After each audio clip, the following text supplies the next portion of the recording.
Bende Mataram. Audiobook, novel silat. Cerita, Hapraktikto. Bab 40. Sangaji tak peduli. Ia terus lari dan lari. Mendadak teringatlah dia. Ibu Sanjaya seorang yang berhati mulia, mungkin dia mau melindungi. Mendapat ingatan demikian, terus saja ia menuju ke gedung agung.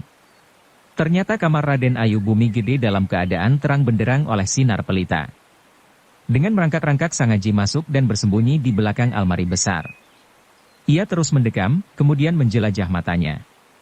Mendadak ia melihat suatu pemandangan aneh. Jendela besar yang berada di sebelah timur terpentang lebar. Di dekat tempat tidur, Ibu Sanjaya rebah tak berkutik menelungkupi kursi. Seorang laki-laki mencoba membangunkan.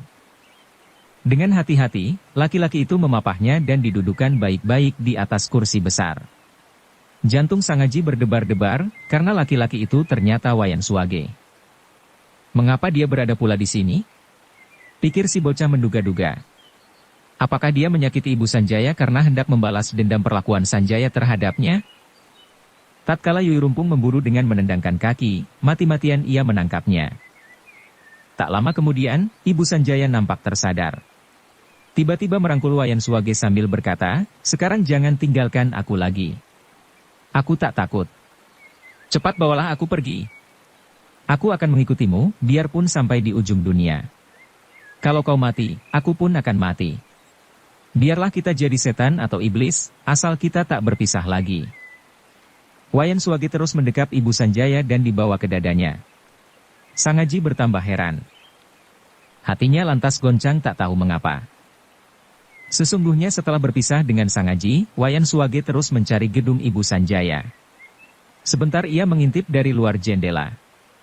Ia mendengar suara Sanjaya sedang berbicara dengan ibunya minta keterangan tentang dirinya yang mendadak bisa bebas dari tahanan. Ibunya menyesali dan menganjurkan agar tidak mengusiknya lagi. Tetapi Sanjaya menyahut, ibu terlalu lemah hati. Kalau guru sampai mendengar peristiwa ini, apa jadinya? Anak muda itu terus keluar pintu dan bermaksud hendak mencegat. Ia menggerutu sepanjang jalan dan berniat takkan pulang kembali sebelum dapat menangkap tawanannya. Wayan Suwage mengeluh dalam hati. Hatinya berduka bukan kepalang. Mendadak saja timbullah amarahnya. Terus saja ia merenggutkan jendela. Pintu dijeblaknya dan ia melompat masuk. Raden Ayu Bumi Gede terkejut bukan main, sampai menjerit tertahan. Sebentar ia tertegun, "Siapa kau?" Wayan Suwage tersenyum pahit. Dengan mata tanpa berkedip dan napas memburu, ia mengawasi Raden Ayu Bumi Gede. Pandangnya tak berkisar dari tahi lalat yang tersungging di atas mulut. Menghadapi orang yang memandang dirinya tanpa berkedip, hati Raden Ayu Bumi Gede jadi cemas. Tanpa disadari ia mundur sambil mengulangi pertanyaannya. "Kau siapa?" Kembali Wayan Suwage tersenyum pahit.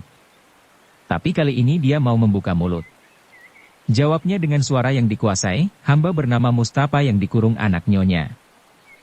Raden Ayu Bumi Gede terkejut. Tetapi kecemasan hatinya lantas pudar. Dengan menunduk ia berkata, "Anakku memang salah. Dia menyusahkan kalian." Wayan Suwage tidak menanggapi. Matanya lantas mengelana ke seluruh ruang kamar. Di dinding saja tergantung sebatang pedang panjang. Itulah pedang Sanjaya yang selalu dibawanya kemana dia pergi. Dan di dekatnya tergantung gambar Sultan Hamengkubuwono II. Melihat gambar itu, Wayan Suwage tersenyum pahit. Kemudian berkata dengan nada suara sedih. "Hujan terlalu deras. Rupanya pada hari penobatan Sultan Yogya ini, kita tak boleh bekerja terlalu lama. Itulah kesalahan kita, tak tahu menghormati hari besar. Mari kita menyembelih ayam dan memasak kopi hangat." Raden Ayu Bumi Gede terkejut sampai mukanya pucat, tatkala mendengar ucapan Wayan Suwage. Tubuhnya lantas gemetaran. Kakinya menjadi lemas dan perlahan-lahan ia duduk terhenyak di atas kursi. Dengan pandang menyelidiki ia mengamat-amati Wayan Suwage. Kemudian berkata gagap, "Kau berkata apa?" "Aku berkata, hujan terlalu deras. Rupanya pada hari penobatan Sultan Yogya ini, kita tak boleh bekerja terlalu lama. Itulah kesalahan kita. Tak tahu menghormati hari besar. Mari kita menyembelih ayam dan memasak kopi hangat."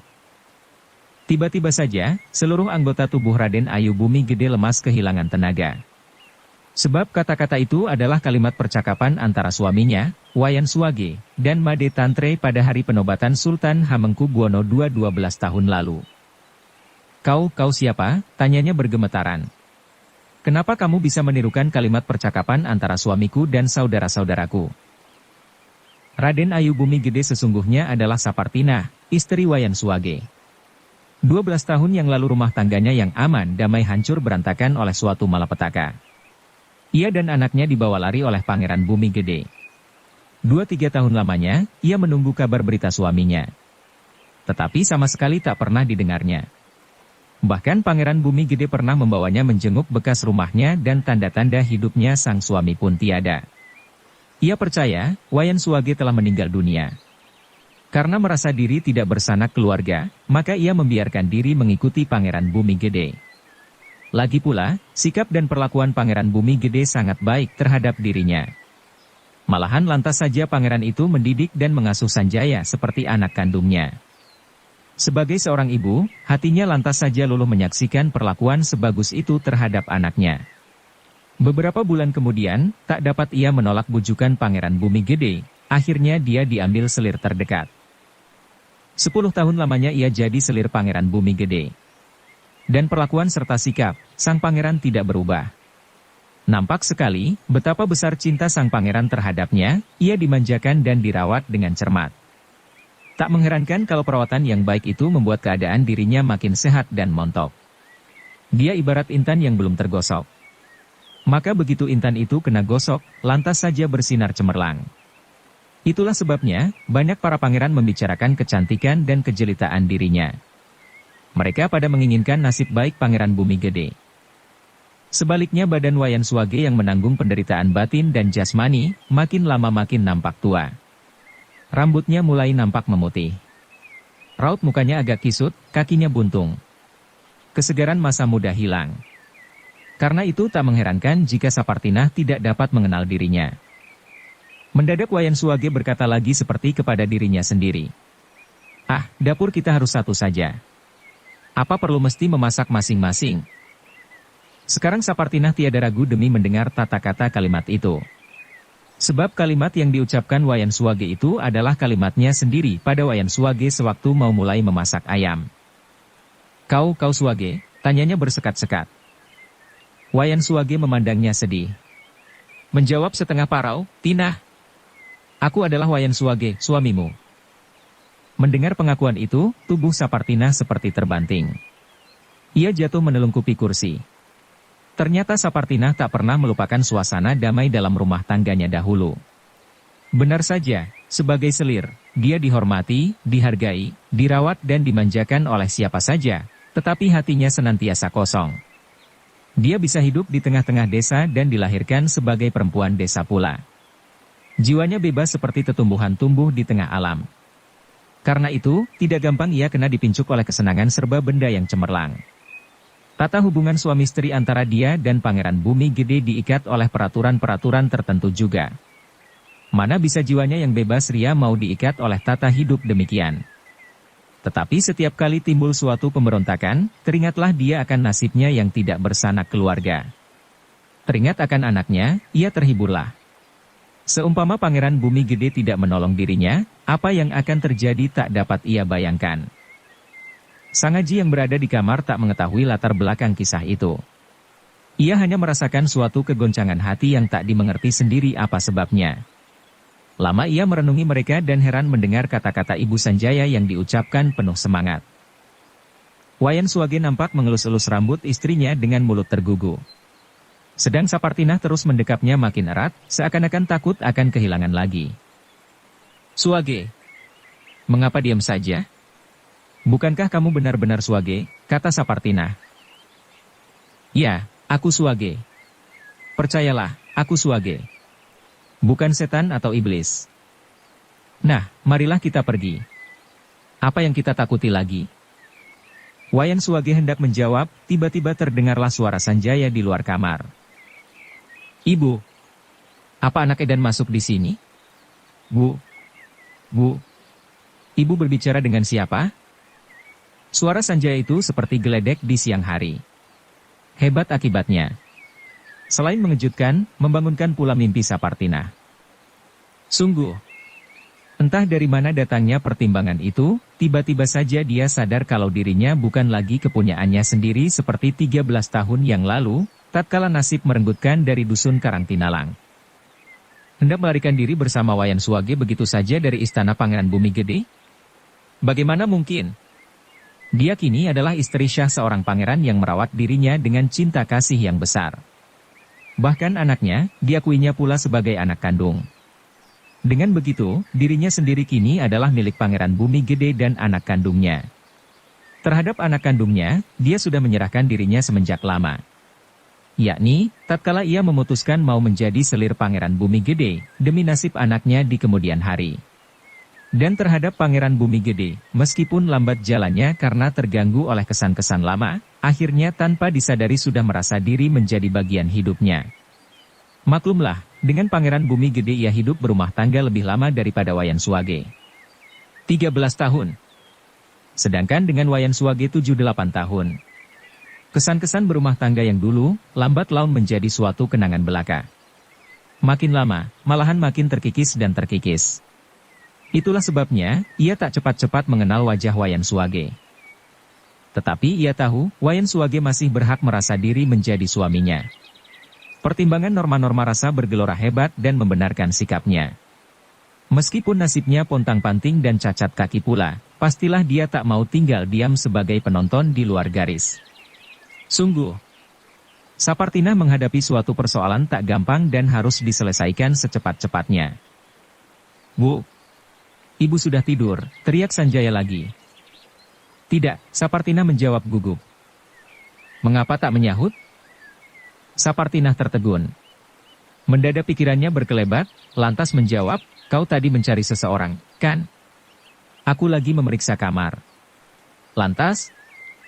Mana dia? Sanjaya diam seperti lagi menimbang-nimbang. Mendadak berkata, biarlah aku memeriksanya sendiri. Carilah dulu di luar, barangkali dia berada di kamar lain. Sanjaya heran. Suara ibunya seperti orang meminta. Tetapi dia tak membantah. Dengan berdiam diri ia meninggalkan serambi kamar. Lega hati Sapartina, setelah langkah Sanjaya terdengar makin menjauh. Dengan berbisik dia berkata kepada Wayan Suwage. Anak kita sudah menjadi dewasa. Kau telah melihat, bukan? Ya. Bahkan sudah terlalu dewasa, sahut Wayan Suwage pahit dingin. Kau tak merasa bersyukur? Teriak Sanjaya lagi. Bersyukur kepada siapa? Sapartina terdiam. Menghadapi pertanyaan itu, ia menemukan sesuatu hal yang sulit. Dan datangnya sekonyong-konyong pula. Ya, Wayan Suwage harus merasa bersyukur terhadap siapa? Terhadap Tuhan yang memberikan nasib baik. Dengan sendirinya harus berterima kasih kepada Pangeran Bumi Gede. Dan kejadian ini alangkah pahit bagi Wayan Suwage.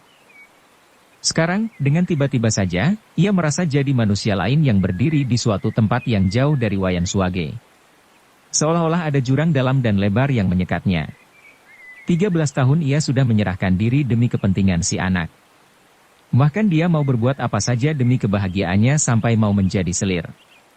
Mana bisa Wayan Suwage diajak seperasaan dan sepikiran dengan dia? Mana bisa Wayan Suwage menerima jasa itu? Lantas saja ia merasa diri bersalah. Aku memang seorang pengecut lagi bodoh. Ia berkata berbisik dan perlahan-lahan ia melepaskan diri dari dekapan Wayan Suwage. Mendadak, di luar kamar terdengar suara Sanjaya lagi. Ibu. Ibu berbicara dengan siapa? Sanjaya memang telah menaruh curiga kepada ibunya, tatkala mendengar suaranya. Dasar ia cerdik dan berhati licin. Maka berpura-puralah dia berjalan menjauhi, kemudian meloncat balik dengan meringankan tubuh. Dengan demikian, tapak kakinya tidak terdengar oleh pendengaran ibunya. Wayan Suwage terkejut. Tahulah dia, kalau Sanjaya akan memasuki kamar. Cepat ia mengundurkan diri dan bergerak ke arah jendela. Ia hendak melompati, tiba-tiba matanya melihat berkelebatnya seseorang. Terpaksa ia membatalkan niatnya. Sapartina segera menuding ke arah almari besar. Maksudnya menyarankan agar berlindung di baliknya. Terharu Wayan Suwage melihat sikapnya. Memang ia tak rela meninggalkan istrinya dengan begitu saja. Masih ingin ia berbicara lama lagi. Kalau mungkin sampai besok pagi. Itulah sebabnya, segera ia melangkah ke balik almari. Mendadak, nampaklah Sang Aji berdiri tegak memipit dinding. Wayan Suwage terkejut, terlebih-lebih Sapartina sampai ia menjerit tertahan. Mendengar suara Sapartina, Sanjaya terkejut. Takut ibunya kena ganggu orang, segera ia mendobrak pintu dan masuk ke dalam kamar. Tetapi di dalam kamar kosong tidak ada orang lain kecuali ibunya. Ternyata Wayan Suwage telah ditarik Sang Aji ke balik lemari. Sanjaya mengamat-amati ibunya yang berparas pucat lesi. Kedua kelopak matanya penuh percikan air mata pula. Hatinya bercekak. "Ibu, apa yang terjadi?" tanyanya gugup. Tidak. Sapartina bergeleng kepala. "Hanya malam ini hatiku tidak tenteram." "Mengapa? Apakah karena aku?" Sapartina menunduk. Dan Sanjaya menjadi perasa. Dengan kasih sayang besar, ia menghampiri dan merangkulnya. Kemudian membiarkan kepalanya merebahi dada ibunya. "Ibu, sekarang aku berjanji, takkan main gila lagi. Pengalaman hari ini cukup memberi pelajaran padaku. Ku minta ibu jangan bersusah hati lagi. Mengapa aku begini buruk tabiatku? Pergilah tidur. Hari sudah begini larut malam," potong ibunya. Sanjaya menegakkan tubuh sambil berkata mengalihkan pembicaraan. "Ibu, apa benar-benar tidak ada orang masuk kemari?" "Siapa?" hati Sapartina berdetak. "Seorang anak edan. Dia lolos dari kepungan kita." Sanjaya berdiri dan perlahan-lahan berjalan menuju ambang pintu. Mendadak ia mendengar napas orang di belakang almari. Tetapi ia bersikap seakan-akan tidak mengetahui. Hanya saja matanya mengerling, kemudian berbalik menghadap ibunya seraya berkata, "Anak kerbau itu pandai berkelahi. Tadi siang ibu kan sudah menyaksikan." Dengus ibunya. "Mengapa mesti berkelahi?" Sanjaya menghampiri dinding dan menurunkan batang pedangnya. Kemudian dilolosnya dan dibolak-balikan. "Ibu, meskipun anak kerbau itu pandai berkelahi, tak usahlah ibu mencemaskan aku. Aku bisa menjaga diri." "Lihat," kata Sanjaya. Lantas saja ia memperlihatkan jurus-jurus ilmu pedang. Sapartina memaksa diri untuk melihat setiap perubahan tata berkelahinya. Tiba-tiba parasnya pucat. Ternyata Sanjaya mendekati dinding almari. Kemudian menikam. Sapartina kaget bukan kepalang. Saking kagetnya, ia terhuyung hampir jatuh pingsan. Tetapi ternyata Sanjaya mengurungkan tikamannya. Dengan menarik pedangnya, ia berkata menyesali, "Ah ibu, mengapa ibu melindungi orang?" Ia meletakkan pedangnya di atas meja dan menolong ibunya. Matanya tak berkisar dari arah almari. Perlahan-lahan Sapartina dapat menguasai diri. Saat melihat almari tetap utuh tidak kurang suatu apa, ia berlega hati. "Ibu, mengapa ibu membohongi aku?" Kata ibu, "Aku ini anak kandungmu. Mengapa ibu merahasiakan sesuatu terhadapku?" "Sanjaya, kau memang anak kandungku. Mengapa menuduh ibu bohong padamu?" sahut Sapartina tergagap-gagap. Tetapi di dalam hatinya, ia mengakui kebenaran tuduhan anaknya. Maka berpikirlah dia, "Aku bermimpi yang bukan-bukan, seolah-olah dia bisa kubawa berjalan kemana aku pergi seperti 13 tahun yang lalu. Mana bisa terjadi begitu? Rasanya sulit pula aku memberi penjelasan. Tapi biar bagaimana, Wayan Suwage adalah ayahnya. Aku wajib mempertemukan. Apakah aku akan tetap berada di istana atau mengikuti ayahnya, itu bukan soalnya." Setelah berpikir demikian, Sapartina berkata, "Sanjaya, ibu berbesar hati karena mendengar kabar kalau otakmu cerdas. Nah, sudah semenjak lama ibu mempunyai teka-teki. Maukah kamu menolong memecahkan?" Sanjaya tertegun. Ia mengamat-amati wajah ibunya dengan kepala menebak-nebak. Menduga, kalau ibunya mempunyai soal pelik yang membutuhkan bantuannya, maka ia lantas saja mengangguk. "Dengarkan," kata Sapartina sambil mempersilakan anaknya duduk di hadapannya, ia tak berani mengerling ke almari. Malahan lantas menggeser tempat duduknya sehingga agak membelakangi. Wayan Suwage kala itu dalam keadaan tak keruan. Hatinya bergoncang keras, sampai tak terasa menggenggam tangan Sang Aji keras-keras. Memang waktu itu dia berpikir, aku sudah berpisah dengan dia selama 13 tahun. Keadaan diriku rusak. Penghidupanku rusak pula. Sebaliknya, dia menjadi istri seorang pangeran.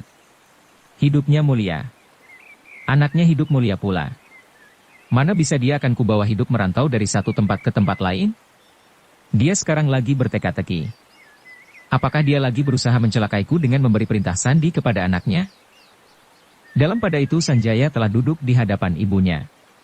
Kemudian terdengarlah Sapartinah berkata, ada seorang perempuan dusun. Ia kawin dengan seorang laki-laki segolongannya selama lebih kurang 7-8 tahun. Dalam perkawinannya itu, ia mempunyai seorang anak laki-laki umur 6 atau 7 tahun. Mendadak pada suatu hari, datanglah suatu malapetaka hebat. Suaminya hilang tak keruan dan dikabarkan telah tewas. Ia sendiri bersama anaknya, ditolong oleh seorang pangeran yang luhur budi.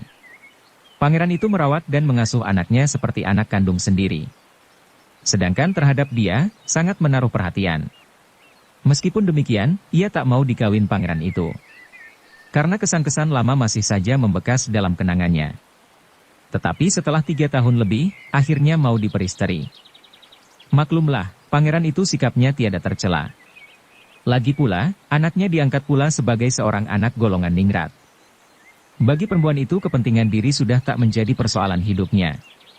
Karena itu, bagaimana ia tak terharu menyaksikan perkembangan nasib anaknya. Coba, andai kata perempuan itu tak bertemu dengan sang pangeran atau menolak diperisteri, belum pasti anaknya bisa hidup lebih lama dari 5 tahun. Sekiranya tidak mati kelaparan, akan hidup terlarat-larat. Bagaimana pendapatmu Sanjaya? Ini aneh. Apa perempuan dusun itu cukup berharga menjadi istri seorang pangeran, sampai pula mengangkat derajat si anak dusun? Sapartinah tidak menjawab.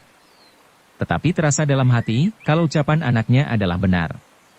Kalau dipikir, anaknya bisa dijual mahal, sehingga pangeran bumi gede bersedia memberikan jasa-jasa baiknya, bila dibandingkan dengan perempuan ningrat sendiri. Bukankah banyak perempuan-perempuan cantik yang melebihi kecantikannya? Bukankah pula banyak perempuan-perempuan yang derajatnya jauh lebih tinggi daripadanya? Kalau saja bukan suatu nasib, kalau saja tiada mempunyai latar belakang suatu peristiwa, pastilah dirinya tidak cukup berharga untuk menjadi istri pangeran bumi gede, meskipun hanya menjadi seorang selir. Perempuan dusun itu hidup selama 13 tahun dengan pangeran itu. Hitunglah, 10 tahun. Karena dia mau diperisteri setelah 3 tahun dari peristiwa malapetaka. Dan selama hidup berumah tangga dengan pangeran itu, ia dirawat baik-baik, dididik, diperhatikan dan tak pernah diingatkan bahwa dirinya adalah seorang perempuan dusun. Bahkan, anaknya diangkat menjadi ahli warisnya, sambung Sapartinah. Sekarang, mendadak pada suatu hari, suaminya yang dikira tewas itu muncul kembali. Perempuan itu roboh pingsan karena terkejut, terharu dan girang. Ia terkejut, karena bertemu dengan seseorang yang telah lama dianggapnya mati dan yang mempunyai pertalian erat dengan darah dagingnya. Ia terharu, karena menyaksikan keadaan suaminya. Kini dia telah cacat, raut mukanya rusak dan kabarnya hidup tak keruan, ia girang, karena teringat oleh kesan-kesan lama dan sejarah berumah tangga. Tetapi setelah itu, ia mempunyai pertimbangan-pertimbangan lain. Pertimbangan-pertimbangan akal yang bertentangan dengan ucapan rasa. Nah, inilah soalnya. Sekarang kutanyakan kepadamu, apakah perempuan itu akan kembali kepada suaminya yang lama atau tidak? Hebat bunyi pertanyaan itu, sampai Sanjaya menegakkan kepala. Dengan berdiam diri, ia mengamat-amati ibunya. Dahinya berkeringat, seolah-olah sedang berusaha membaca latar belakang persoalan yang membuat ibunya mengemukakan teka-teki demikian. Wayan Suwagi yang bersembunyi di belakang almari, tercekat pula hatinya. Tanpa merasa, tubuhnya gemetaran. Tahulah dia, kalau perempuan itu adalah riwayat Sapartinah sendiri tatkala terenggut oleh suatu malapetaka terkutuk. Sebaliknya Sangaji tak mengerti latar belakang kisah mereka. Meskipun demikian, ia ikut pula berpikir keras. Maka di dalam kamar itu, tiba-tiba suatu ketegangan terjadi dengan dahsyatnya. Mendadak Sanjaya berkata dengan penuh iba. Ibu, tidurlah. Biarlah besok ku jawab. Sapartinah menghela napas. Nah, apa ku bilang? Bukankah kamu kusuruh tidur pula? Sekarang, pergilah tidur. Biar ibu sendiri yang memecahkan teka-teki itu. Entah mengapa, malam ini ibu belum mau tidur. Hatiku tak tentram. Apakah ibu menghendaki pemecahan masalah itu sekarang juga? Sanjaya heran. Ia menunggu kesan. Ketika Sapartina tetap berdiam diri, ia berkata, baiklah ku tolong memecahkan. Aku bukan menghendaki suatu pemecahan. Tetapi jawabanmu. Baik, biar ku jawab. Andai kata aku si perempuan dusun itu, aku takkan kembali ke suamiku yang lama. Mengapa? Sapartina memotong cepat dengan suara bergetar. Paras mukanya berubah pula. Apa keuntungannya, sahut Sanjaya. Ibu. Tiap makhluk berhak menuntut kebahagiaannya masing-masing. Tentu saja suatu kebahagiaannya menurut naluri jasmaniah yang sah. Perempuan dusun tadi, karena suatu nasib baik, bisa diperisteri seorang pangeran. Bukankah itu suatu karunia ilahi? Anaknya ikut mengecap suatu kebahagiaannya pula. Suaminya, bersikap baik pula. Apalagi yang diminta perempuan dusun itu? Martabat, kehormatan diri, kemuliaan, cinta kasih, ya, kukira telah terpenuhi.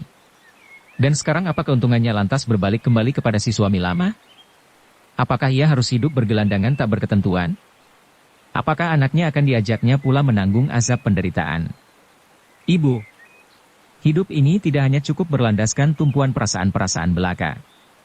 Seumpamanya perempuan itu kembali kepada suaminya yang dahulu, apakah suaminya itu dapat memberikan kebahagiaan lain? Kalau perempuan dusun itu masih terkenang kepada kesan-kesan suaminya dulu tatkala sudah menjadi istri seorang pangeran, pasti pula ia akan terkenang kesan-kesan sang pangeran manakala ia menjadi istri suaminya dulu. Bagaimana tidak? Sedangkan terhadap pergaulan selama 7-8 tahun dengan suaminya dulu saja masih begitu tertanam, apalagi dengan pangeran yang sudah hidup berumah tangga selama 13 tahun. Ibu, bukankah perempuan dusun itu hanya terkenang kepada kesan-kesan lama tatkala hidup berumah tangga dalam keadaan damai dan memenuhi syarat? Kata orang, kenangan yang mengesankan adalah kenangan yang mengasyikkan. Bukan kenangan-kenangan yang penuh azab penderitaan. Tetapi sekarang ternyata suaminya yang dulu itu bukan seperti yang dulu. Menurut ibu, keadaan tubuhnya cacat dan rusak. Hidupnya tak berketentuan semacam orang gelandangan dan... Bu, mengapa? Sanjaya terkejut bukan main. Ia melihat ibunya jatuh terkulai di atas kursi. Cepat ia meraih dan merangkulnya. Ibu sakit? Biar kupanggilkan tabib-tabib kadipaten, bujuk Sanjaya. Tiba-tiba Sapartina menegakkan kepala. Parasnya pucat luar biasa. Kemudian dengan suara menggeletar ia berkata, Sanjaya, tahukah kamu, siapakah yang memberikan nama padamu? Sapartina terus saja menangis. Air matanya terus bercucuran deras tak terkendalikan. Ibu. Apa yang sedang ibu pikirkan? Lihat. Aku sehat walafiat. Tentang gadis itu, janganlah ibu turut campur. Biarlah aku sendiri yang menyelesaikannya, bujuk Sanjaya. Ia mengira, kalau ibunya terlalu memikirkan dirinya. Bersambung ke bab 41. Dukung kami dengan subscribe, follow, like, komen dan share. Terima kasih.